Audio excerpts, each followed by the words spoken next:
Welcome to this episode of Learning Fusion. In today's episode, we're going to be covering 3D lighting within Fusion. So let's go ahead and roll this intro and let's jump into it. We're learning Fusion together. We'll learn 2D stuff and 3D stuff and particle stuff and compositing stuff, deep pixel stuff and tracking stuff, but not other stuff, but some other cool stuff, because we're learning Fusion together. So here we are in Fusion, and I've got a simple setup, got a few shapes.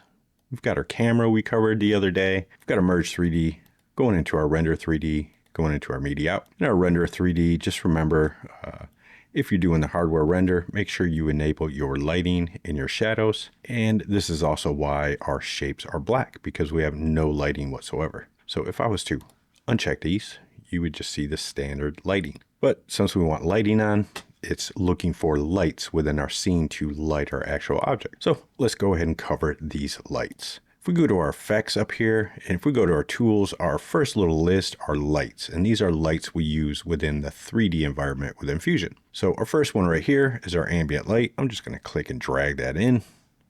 When I plug it in, bam, we got some ambient light. If we look at our ambient light node, we can change the intensity, we can change the color, and all that fun stuff. Now just know this ambient light is not going to cast any shadows. There are no shadows whatsoever with this light. And if we look at our 3D merge and we check out our ambient light within our little 3D thing, there's our ambient light.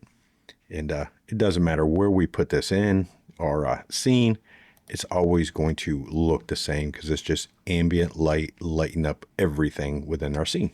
The next one we have is our directional light. And you can think our directional light kind of as a like sunlight, because that's basically what it's doing, is casting light in a direction. And if we look at our 3D merge and we bring our little directional light up, you can see it's got these lines, and that's the direction it's casting light. Now just know on this node itself, the only thing that's going to change, if I bring this closer and further away from our little shapes here, you notice our light isn't changing at all. So it doesn't matter where this light is in the scene. You can have it a million miles away and it's going to cast the same light. The only thing that's going to change is if we go to our directional light and we go to our transform, we change our rotation of that light.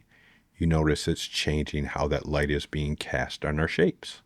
So however we rotate the light, that's the direction it's going to be casting light in. And if we look at our Render 3D and I make those changes, you can see it's changing the direction of that light being cast.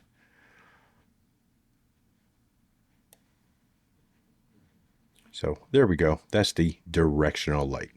And then under the controls, we can always change our color. So if we want it a little yellower, we can do that if we want. And then of course, on all of our lights, we have this intensity to say how intense we want those lights to be. Now also on many of these, not our ambient light, but on our directional light, we have this shadow section here. And just know, once you start adding soft shadows to your little scene here, if your computer can't quite handle it, it's probably going to crash. But it is pretty intensive even on my beefy machine. So the minute I go ahead and say I want to say constant softness and I start changing up my softness, I can already hear my graphics card starting to ramp up a little bit. But in your shadows area, this is where you change the softness of those shadows. And additionally, while I'm here, your shape itself is going to make a difference on how your shadows are cast. So if I look at this shape and go to my controls, you can see I've got our base subdivisions like cranked all the way up.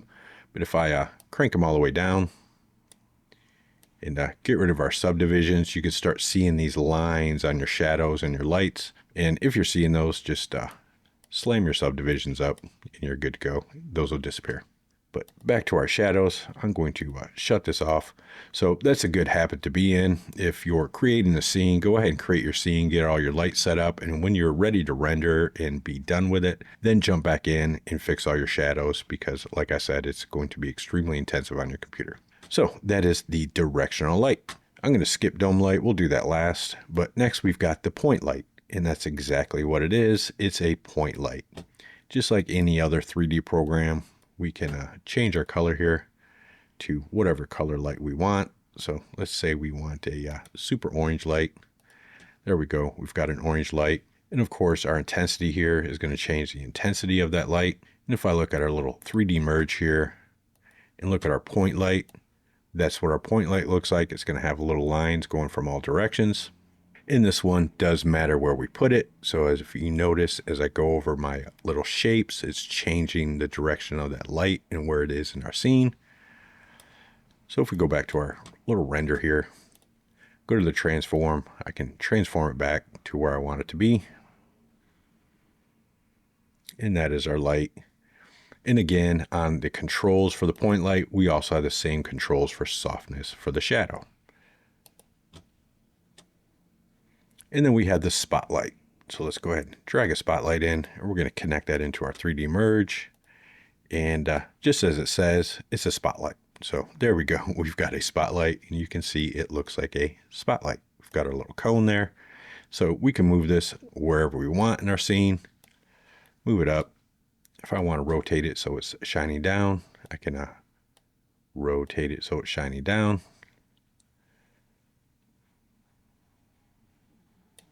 And if we look at our little render node, there's our spotlight. And as I rotate it, it's changing the location of our spotlight. So we can change it. And again, this too is going to cast shadows. And same with our other nodes, our shadows, we can change the softness of those shadows. But the spotlight node also has this cone angle and this penumbra angle and our drop off. So you can mess around with these to change the cone angle if you want. Change your penumbra angle, and that's going to soften up those edges. And you can change your drop off a little bit too. And again, we can always change this color. So we can make it super orange, super purple. There we go. We've got a little light. And also on our spotlight, we can change the intensity, so we can bring that down as well. And it doesn't matter how many lights you have connected. You can connect up 40 if you want. It really doesn't matter. Now, the last one is this dome light right here. So let's go ahead and connect this dome light. And what the dome light is for you to use EXR versions of like your HDRIs we use for regular 3D programs. So if you have a lat long HDRI that you normally use in another 3D program, you can use that in here, but you can't use the HDRI version. You have to use the EXR version. So I could grab any EXR HDRI image. Basically, remember our HDRI images are these. So here we go, my backyard. And I can plug that into our little dome light there. And if I plug this into our 3D merge and give it a second, there we go. We've got our light from our HDRI or our EXR version of our little HDRI shining in there. And let me go ahead and disconnect all the rest of these lights so we can kind of see what's happening. And there you go, that's an HDRI. And to be able to see the HDRI better, we can change our shape. And I'll cover these materials later, but if I go to material and go to my specular, and I crank my exponent up, we can start seeing that HDRI reflect in there. So there we go, HDRI. We can go to our dome light node here. We can change our intensity. We can change the color if we want, and if we want to rotate it, we can rotate it. So our HDI is rotated. And I hear my graphics card starting to crank up. So give it a second and it'll pop over. There we go. So again, this is pretty intensive on your graphics card.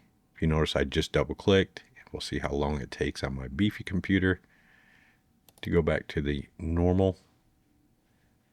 There we go. And we're back.